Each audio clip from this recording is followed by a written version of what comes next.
Shalom jemaat sekalian, kembali lagi di dalam seri Aku Percaya, pengajaran tentang pengakuan iman rasuli. Dan kita sudah sampai pada episode yang keempat, kita akan membahas makna butir selanjutnya. Kita sudah pernah membahas aku percaya kepada Allah, Bapa yang Maha Kuasa Khalik langit dan bumi, dan kepada Yesus Kristus anak yang tunggal Tuhan kita. Dan hari ini kita akan membahas aku percaya kalau Dia, Yesus Kristus itu dikandung dari Roh Kudus.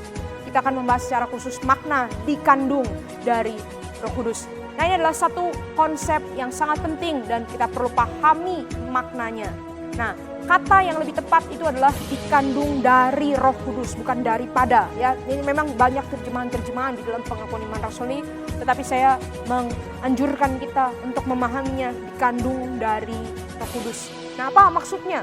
Saudara-saudara, makna kalimat ini sangat penting untuk menunjukkan bahwa ketika Yesus itu lahir ke dalam dunia sebagai manusia, Dia bukan lahir karena persetubuhan secara seksual antara sesama manusia. Yesus itu lahir bukan dari persetubuhan biologis laki-laki dan perempuan. Bukan juga dari persetubuhan seksual antara Allah yang adalah roh dan Maria yang adalah manusia. Nah, kenapa penting untuk membahas ini?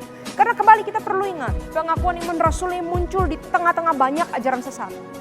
Nah, pada waktu itu kekristenan mula-mula hidup di dalam culture budaya Yunani Romawi yang sangat syarat dengan mitologi cerita-cerita dewa. Adalah umum bagi mereka untuk memahami dewa bisa punya anak dengan manusia. Ya, contohnya misalnya kita tahu pahlawan Hercules itu anak dewa Zeus dan manusia. Dan banyak lagi yang seperti itu di dalam cerita-cerita Yunani. Dewa lihat manusia cantik lalu punya anak. Anaknya setengah manusia setengah dewa. Nah, penting untuk memahami Yesus Kristus tidak sama seperti itu. Yesus Kristus tidak sama seperti itu. Yesus Kristus bukan anak Allah berhubungan seksual dengan Maria yang adalah manusia. Yesus Kristus bukan setengah dewa setengah manusia, bukan.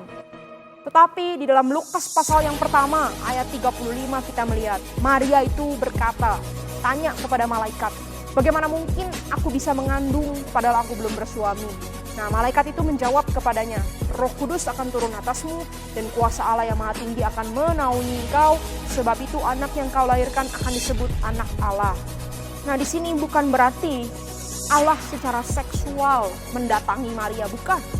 Tapi ini memperlihatkan intervensi Tuhan yang ajaib, cara Tuhan yang ajaib, mujizat yang ajaib. Allah menghadirkan Yesus Kristus ke dalam dunia. Kita akan membahas ini lebih spesifik minggu depan pada waktu kita membahas tentang kelahiran anak darah.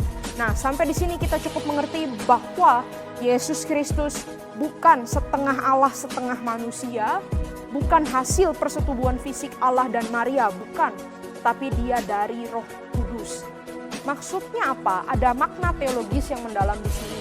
Dikandung dari Roh Kudus itu mau menunjukkan dua hal. Yang pertama adalah kesucian Yesus Kristus. Bahwa Dia dari benih ilahi. Yesus lahir dari benih ilahi.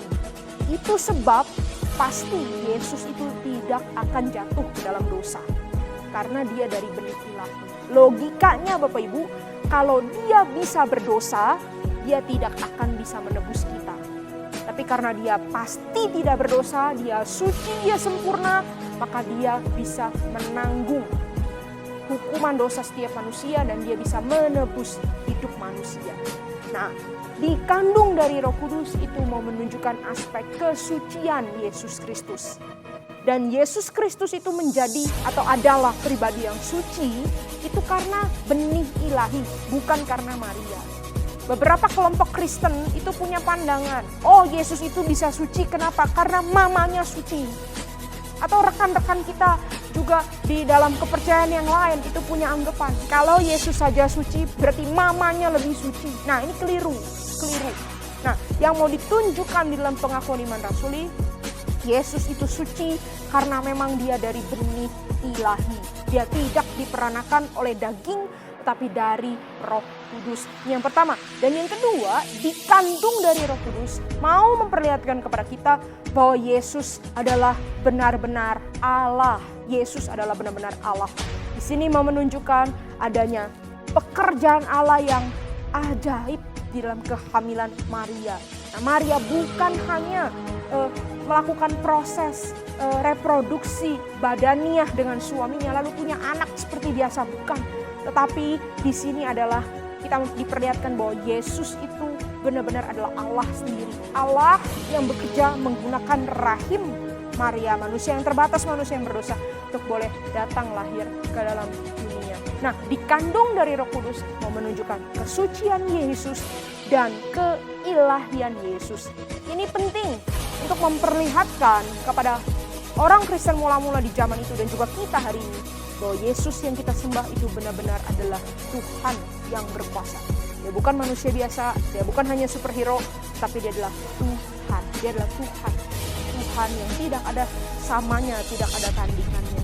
Semoga ini bisa menguatkan iman kita.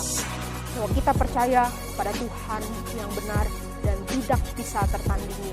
Sampai ketemu di pembahasan minggu depan, episode selanjutnya tentang kelahiran Yesus dari anak darah Maria. Tuhan memberkati saudara-saudara.